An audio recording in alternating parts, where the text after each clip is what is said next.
What a shitty wife you are. I told you not to call me at work unless it's important. For a moment, my breath stopped at the sound of my husband, John's, voice yelling annoyingly on the other end of the phone. John is currently away on a business trip that involves staying overnight. Being busy in sales, John had repeatedly told me not to interfere with this very important work. So, I wouldn't keep contacting him unless it was something significant. It was his first voice that I kept calling and finally connected. Without even listening, he assumes it's nothing important, and I feel so angry I could explode. It's important. Actually, Susan has. Shut up. If my mom needs to talk to me, she'll contact me directly. The fact you're calling means it's nothing important. It's trivial. I'm hanging up now. This is why women are so... John loudly interrupted my words and hung up the phone while grumbling complaints. Unknowingly, I exhaled the breath I had been holding. Yet, my heart was still not at peace. Clutching my smartphone, I took several deep breaths until I finally managed to calm down a bit. I stared at the message screen for a while, then gently closed my eyes. Doesn't he know the saying, dead men tell no tales? A message from my brother-in-law, Bob, undoubtedly informed me of my mother-in-law, Susan's, death. My name is Emma. I'm a 32-year-old freelance web designer. After struggling at a company in my 20s, I finally became independent, and now I work from home while living with my husband. My husband's name is John. We met through a client I was working with. We got along well, and without any dissatisfaction, we moved from dating to marriage. John was calm and kind while we were dating, but his attitude cooled off drastically once we were married. Trying to have a conversation, I would only get indifferent responses. I'm tired. He would either ignore me while vaguely watching TV or make sarcastic remarks on his bad days. You can work lazily from home. When I'm at work, I have to humor my boss and customers, no matter how much I hate it. You're so lucky. Since you have it easy, you could at least make a delicious meal. True, working from home means I can avoid interpersonal conflicts and work quietly, but it's not stable since I only get paid per project. The constant anxiety and pressure are intense. The atmosphere between us grew increasingly tense. I was feeling anxious about our future life. At one point, we even tried to have a child. Hoping that becoming a father might make John a bit more gentle, and wanting to finish childbirth before getting much older, we hoped for a child. But that dream never came true. I did get pregnant once. We were delighted at the time, but a few weeks later I had a miscarriage. I can't forget the pain of that time. The guilt of not being able to bear our baby. Though still a fetus, the irreplaceable loss of our child's life was an indescribable sadness. At the time, I couldn't concentrate on work and spent days crying, cooped up at home. The baby must have felt so uncomfortable in your womb and thought it better to die. Far from showing concern, John looked down on me lying in bed and adopted a blaming attitude. We have to start over again. That's annoying. Wait, can you even get pregnant again? Hurt by such insensitive words, my heart was increasingly shattered. The one who saved me from rock bottom was my mother-in-law, Susan. Ever since our marriage, I had a good relationship with Susan, who would come over to the house or exchange messages with me. We would share recipes and makeup tips, maintaining a friendship-like relationship with a bit of care. When Susan learned about my miscarriage, she grieved as if it were her own loss and supported me. There was a time when John hurled abuse in her presence. What a defective product. Can't even properly bear a child. That time, she exploded, grabbed him by the collar, and lectured him. John, what are you saying? Sit down over there. Blaming your wife for a miscarriage is unbelievable. Emma is not at fault at all. It's just a whim of God that it happened. To think I raised a son with such a twisted personality and way of speaking. Worn down by John's attitude, I felt a sudden sense of relief. Additionally, my heart overflowed with gratitude and love for Susan, who had stood up for me. In John's absence, Susan confided that she too had experienced a miscarriage. That was before she got pregnant with John. There was indeed a baby here, but I couldn't give birth. I was so sad and frustrated. I blamed myself. Back then, medical science wasn't as advanced, and the causes were unclear. They even suggested it might have been my fault. I was severely blamed by my mother-in-law. I really wanted to tell you, it's not your fault. Susan's words as she held my hand were painful, and I felt a tight squeeze in my chest. I often thought about dying with the baby I couldn't give birth to. Susan, you suffered so much. When I blurted that out, Susan smiled gently. You're okay, I'm here now, and afterwards, I had John and 2 more. So, it's going to be okay. You'll likely be able to have the next baby, but I know it's tough right now. You can vent to me. Even just a little chat might help you feel better. My husband passed away a few years ago, and I have plenty of time now. Whenever you need, just call me. Hearing such warm and loving words, my eyes began to well up with tears. Before I knew it, I was clinging to Susan, tears streaming down my face. After that incident, my relationship with Susan deepened, bonding us like true family, perhaps even stronger. However, John's behavior remained the same. Even as I recovered and managed to resume my usual work and household duties, his indifferent attitude continued. No abusive words were exchanged, but neither were there any pleasant conversations. John would come home, throw his jacket on the sofa, and say, I'm tired. Isn't dinner ready? Then, after finishing his meal, he'd leave his dishes scattered without cleaning up, telling me, I've got a business dinner with a client the day after tomorrow, so prepare some kind of gift. He treated me as if I were a servant, mostly ignoring me as if I were air. I wondered if there was any meaning to this cold marriage, but on the other hand, my relationship with Susan continued, including messaging and meeting a few times a month for tea or shopping. Because of my good relationship with Susan, I was scared of getting a divorce and possibly losing that connection. Furthermore, John started bringing less money home. Despite being in sales, he only provided the bare minimum for living expenses. You're making money too, right? This should be enough to live on.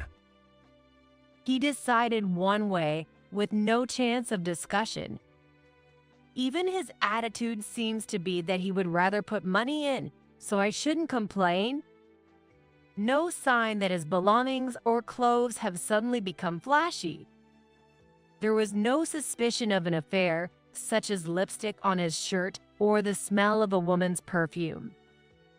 Just excuses about work becoming busier, tougher clients, and more business trips and overnights. I wondered why, if he treated me like air and didn't want to be home that much, he didn't just ask for a divorce. Months passed as I got used to a frugal lifestyle, working hard at home and my job. My work began to be recognized more than before, and I received more projects and higher rates from clients who had helped me previously. As work got busier, it increasingly got on track. So my earnings increased, and if I could keep my job at the current pace, I might be able to afford to save even if John's living expenses were small. One day, it happened. Are you on another business trip? You were just on one last week. I was surprised to hear that John, who had just taken a business trip a few days ago, was leaving again in 2 nights and 3 days. It seemed excessively frequent. If it were due to sales, business trips could happen, but I hadn't heard anything about him switching departments since we got married. The sudden, significant change in routine felt unnatural. That's what I said. I have troublesome client who call me to the local area every time. Unlike you clicks around on the internet. I earn my keep on the ground. John snapped this at me and threw an empty suitcase in front of me, saying, "Get it ready if you understand." Why must I endure this? That thought crushed my heart, and I just silently looked down at the suitcase. Without paying any attention to me, John finished his meal and shower and went to sleep. As I approached the bed, John was snoring loudly, showing no signs of waking up. His smartphone was right in front of me. Using John's finger for the fingerprint authentication, I could easily peek inside. But if I found definitive evidence, it would surely lead to divorce. Then I would have to explain everything to Susan. If we divorced, I couldn't imagine maintaining the same relationship with her as before. However, maybe Susan would scold him, saying that's my son's fault, and we could continue our relationship not just as mother-in-law and daughter-in-law, but as friends. As I was about to use John's finger to unlock his phone, the screen suddenly lit up. The notification for the messaging app displayed prominently, showing a name that was clearly a woman's. Looking forward to our weekend getaway. Since last week was shopping, let's relax and cuddle at the resort hotel this time. Strangely, I felt no anger. Rather, I was almost happy to have evidence to demand compensation from John and this woman. Taking advantage of the moment while he was deeply asleep from drinking, I unlocked John's smartphone and launched the messaging app. I quickly took a photo of the screen with my phone and slowly scrolled through it. I took photos of all of their messages from when they would have started a relationship. There were also photos taken on the bed, naked, and I struggled to keep my hands from trembling. I then checked whether John's overnights were really for business trips or for meeting this woman. It turned out not all were lies. Occasionally, he really was on business trips. Even after all this, John showed no signs of waking up, and gathering evidence was chillingly easy. Collecting all this evidence was chillingly easy, as if he hadn't intended to hide his affair at all, which made my head spin. The next morning, John acted as if nothing was amiss. He sat down as usual, waited for breakfast, complained about the seasoning, belittled my work, and whined about how hard his own life was. Watching him leave the house, my heart remained strangely calm. I even had the peace of mind to think about searching for a lawyer. Perhaps because I had stopped talking, John seemed to be in a slightly better mood. When the weekend arrived, John unusually said I'm off and left for his trip, which was not just a business trip but an affair getaway. As I was deciding whether to go out for groceries after tidying up the house, an unexpected call came through on my smartphone. John has a brother and a sister. The caller was John's younger brother, Bob. I heard that Bob, who was married, was living with his parents to save money for a house. Hello. As I answered the phone, I heard a voice much more somber than when I had last seen him. Hi, Emma. I'm sorry to call out of the blue, but my mom suddenly passed away this morning. Oh, no. It must be a mistake, I exclaimed, almost screaming. Images of Susan, with whom I had spent so much time, flashed through my mind. Her smile when we had tea together. Her serious face when she gave me advice. And her warm expression when she supported me through my miscarriage. The sudden news of her passing pierced my heart like a knife. It's true. She collapsed suddenly this morning, and we called an ambulance, but she was gone by the time they arrived. And is John there? I can reach him. Hesitating for a moment, I felt a surge of desire to spill everything to Bob. But now was not the time. It wasn't the right thing to tell him now. I'm sorry, he's not here. He's on a business trip. I think it's stuff for you. Shall I talk to him? Thank you. That would be great. Honestly, I'm overwhelmed with things to do and can't manage to make calls. After expressing my condolences again to Bob and telling him I would help if needed, I ended the call. Then I immediately tried to contact John. With Susan gone and the pain in my heart throbbing, I grew anxious as John didn't answer his phone. After ringing more than 10 times, John finally answered, his voice clearly irritable. Hello? I finally got through to you. Actually, it's about Susan. As I tried to speak, John cut me off with this remark. What about Mom? I told you I'm on a business trip. Don't call me with trivial stuff. For a moment, I was breathless. He was irritated, receiving a call from his wife in the middle of his affair trip. Knowing this made my head burn with anger. Come home right now. This morning, Susan. Shut up. Determined to convey my message despite his annoyance, I spoke firmly, which seemed to really bother him as he yelled to cut me off.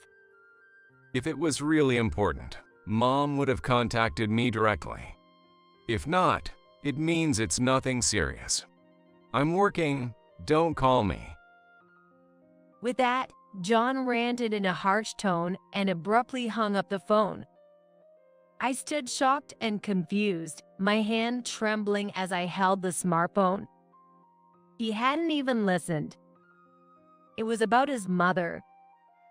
I tried calling several more times, but it didn't connect, and finally, a message indicated that the phone was either off or out of signal range.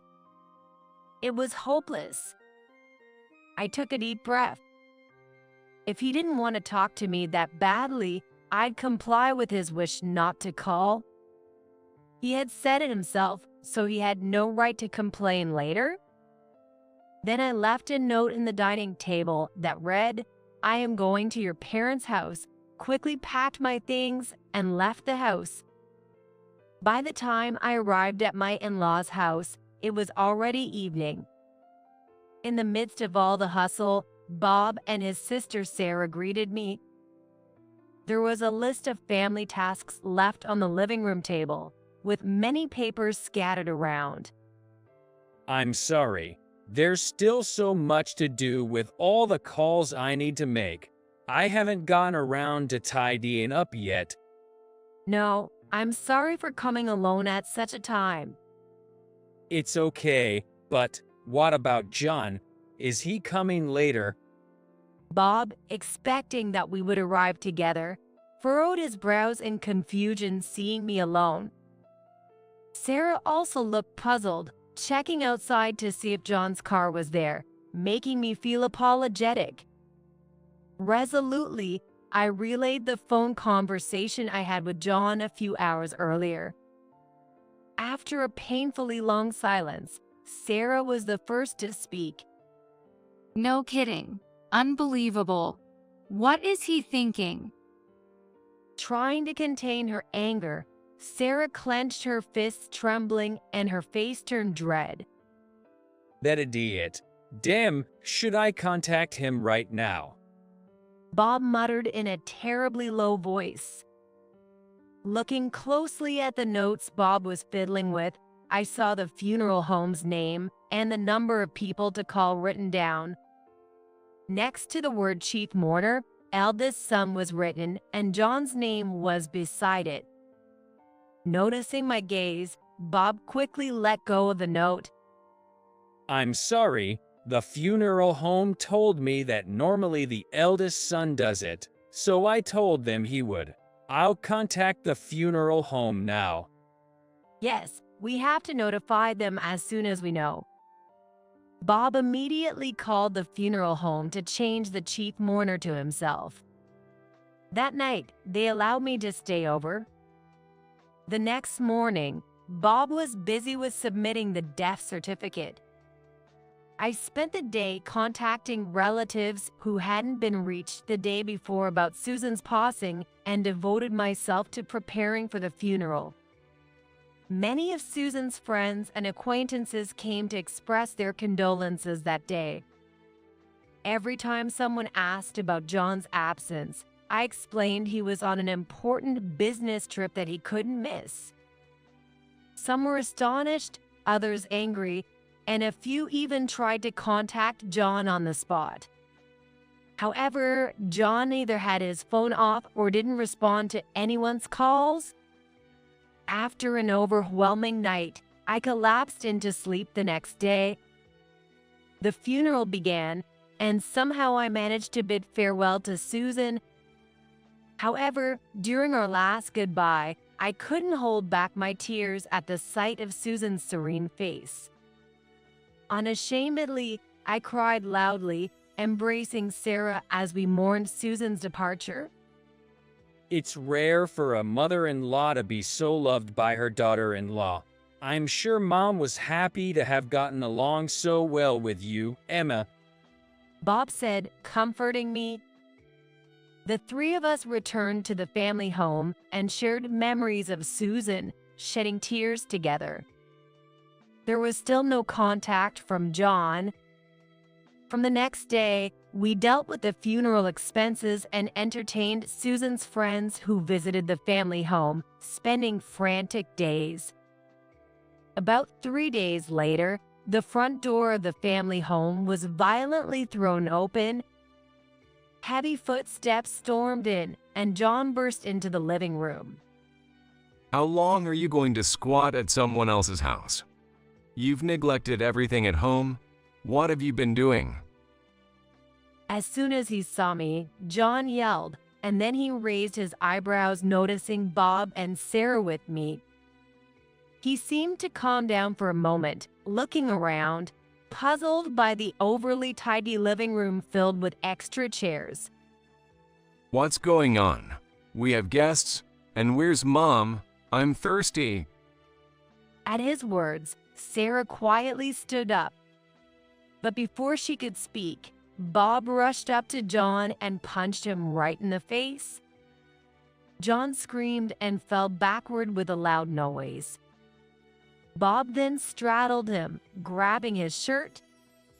Mom is dead. Her funeral are all over, and you show up now. The image of Bob, usually quiet and polite, was instantly flipped. His face red, spitting in anger, he yelled at John, who, forgetting the pain in his cheek, looked dumbfounded. Eventually, as the words began to sink in, John screamed back, red with anger just like Bob. I didn't hear anything about this. Why didn't you tell me something this important? We did contact you. Susan, Sarah, and I, even relatives called you like crazy. John choked on his words, looking away. I don't know when John turned his smartphone back on, but the number of missed calls regarding Susan's death would easily exceed 50. It must have been difficult for him to pretend he was unaware. Yet, unwilling to admit his fault, John glared at me. It's your fault for not getting to the point quickly. If you had told me properly about Mom, I would have come right back. You didn't even try to listen, did you? Sarah's cold voice drowned out John's yelling. In stark contrast to the still trembling Bob, Sarah glared at John without hiding her disdain. You guys, did you ever consider Susan might be lying? That's impossible, because, you see, I recorded that call. Want to listen to it? As I showed my smartphone to John, his eyes widened. Indeed, I had set my phone to automatically record all calls. Unlike meetings on a computer, calls on my smartphone often involve minor corrections or additions, and it's easy to get into he said, she said arguments later. This feature is useful when dealing with assertive salespeople or remembering who called, and I cherished it. Of course, my calls with John were recorded, and I had already played them for Bob and Sarah. As John stared, Sarah glared back. And by the way, John, you're lying. I checked at your company. There's no business trip. It seems like you've been taking paid leave. What? You checked up on me at work? Yes, that right. Sarah, who works at the same company, had her suspicions and had inquired about John's department. Well, I was worried. You were supposedly too busy even to come to your mother's funeral. Or is there something you'd be troubled by if we looked into it? Bob, who had been silent until now, looked up, his face pale, and stared at John with a grave expression. So, what have you been doing after taking leave? Unabashed, John loudly insisted. What do you mean what? I'm working. There are entertainment duties I had to attend to on my leave. You wouldn't understand. As John continued shouting, I turned on my smartphone. It was packed with evidence of John's cheating that I had gathered before. They trip with his affair partner, right? I said that and showed the smartphone to Bob and Sarah. Hey, what are you talking about? Stop saying ridiculous things. Ignoring John, who was yelling in panic, I showed them the images of the messages between John and his girlfriend and the receipt from a brand shop where he must have bought a gift for her. Among them was a photo of the two with their arms around each other. Anyone could understand the situation by seeing this. Of course, I could also show the messages they exchanged right before this trip. What's this? Unbelievable. To think he left his mom like this for an affair trip with this woman. He's out of his mind. And these messages, they're so sappy. It's disgusting. Sarah immediately showed her disgust. Bob turned pale and looked at John, unable to fully grasp the situation. It's not just the trip, but this is betrayal to Emma, and spending so much on gifts for her, it's too much damage to the family budget. For Bob, who is currently working hard to save money, the financial issues are pressing. John hardly contributed money to the house and lavished it on his mistress, which was unforgivable for him. Wait a minute. What are you looking at? An enraged John snatched the smartphone from us. He then looked through it and advanced on me as if he was about to grab me. When did you see this? You snooped on my conversation with her. Bob managed to restrain John's hand as he roughly grabbed my clothes, after which John, in frustration, threw my smartphone violently on the floor. A loud thud painfully echoed through the tense room. I didn't want to do this either, but you were obviously suspicious, always away on business trips and hardly ever at home. Most of the money you earned never made it home. You had nothing but unkind words for me. I definitely thought something was up. I picked up the smartphone while retorting defiantly. Then I just happened to see a message from your mistress. Various other evidence also easily came out from the bedroom. You were so bad at hiding it. I was disgusted. That's when John lost it. Shut the hell up. Having a wife and a family, working hard and earning at work. Women naturally flock to you. In the world of men, that's part of what counts. Or do you prefer a husband who never rises in the ranks? I bowed my head upon hearing this, not because I was hurt, but because he was so shamelessly justifying himself. It made me laugh.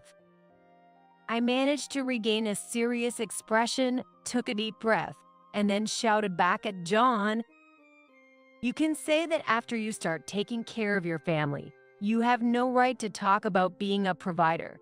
Don't ever come back to our house."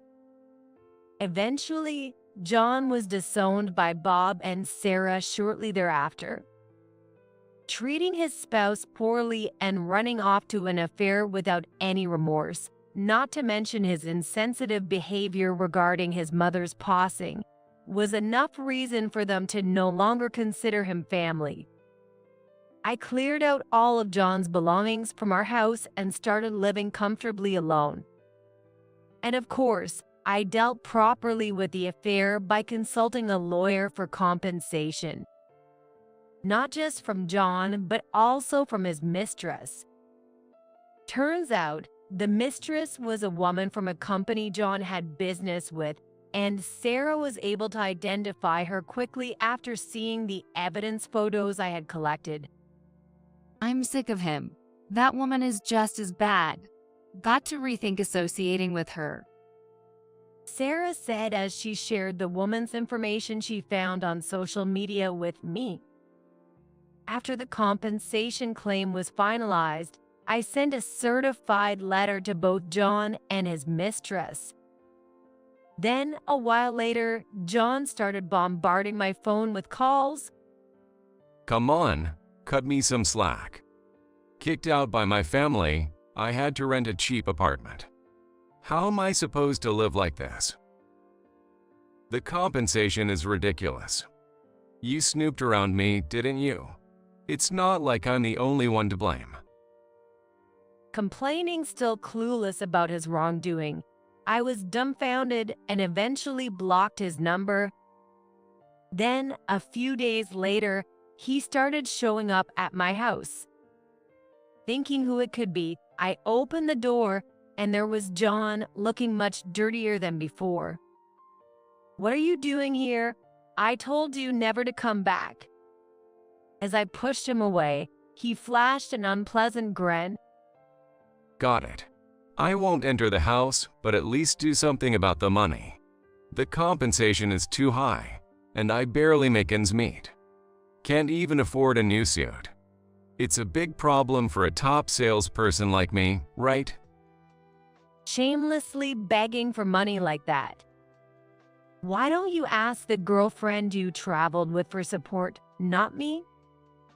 When I made a sarcastic remark, John clenched his lips in frustration and frowned. It's because you sent a compensation claim to her too. Why did my wife find out? She was furious that she had to pay compensation too, and decided to break up with me. So it seems that John was dumped because his girlfriend, who saw him as a cash cow, turned into a liability. It seems he lavished her with expensive brands and took her on luxurious trips frequently. Turns out she was just a lousy woman who only saw John for his money. Oh, right. But you, unlike me, you're a respectable person who excels in a company setting, earning praise at work, right? Then take care of yourself. Goodbye. With that, I slammed the front door shut. I quickly contacted my lawyer, and soon a restraining order was issued against John. John really squandered the money he earned on his mistress and frivolous things, and he dumped all the household responsibilities on me, so he had no life skills. It seems he's living a miserable life in his apartment now, unable to do any housework. His dirty appearance when he showed up at my house was the result of his lack of life skills. With no domestic skills and subsisting on junk food every day because he couldn't cook, he couldn't work, and a few months later, it seems he was fired from his job. I heard this from Sarah, who works at the same company. It's unlikely John will find a good job again, and his attempts at finding a full-time job have failed. However, he needs to sort out his life and pay the compensation. A few months later, Sarah told me she saw John doing a traffic control part-time job, looking unwell on a road she traveled on a business trip. After all his condescending and selfish behavior, John ended up continuing in a low-wage job with no freedom. And the mistress ended up not being able to pay the compensation herself, so her parents had to cover it for her.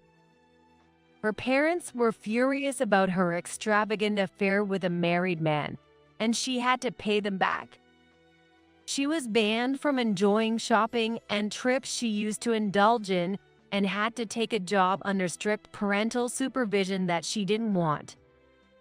She's forced to lead a suffocating life with no freedom, either at work or in her private life, and continues to work while dealing with stress every day.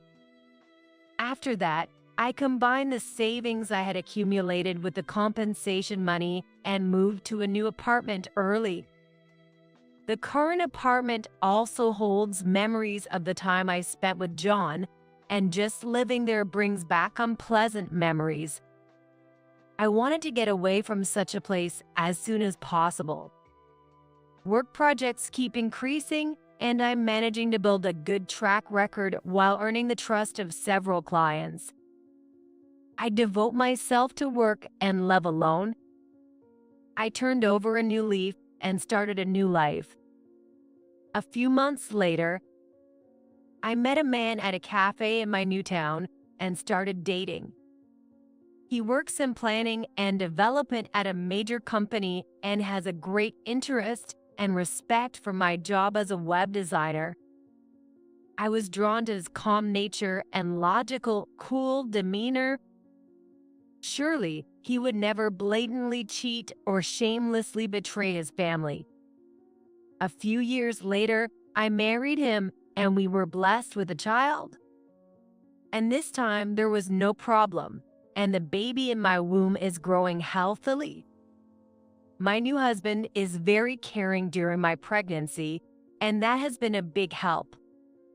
Now, as a couple, we look forward to the birth of our child while we continue working and preparing. A kind husband and another family member about to be born. A peaceful, loving home awaits me,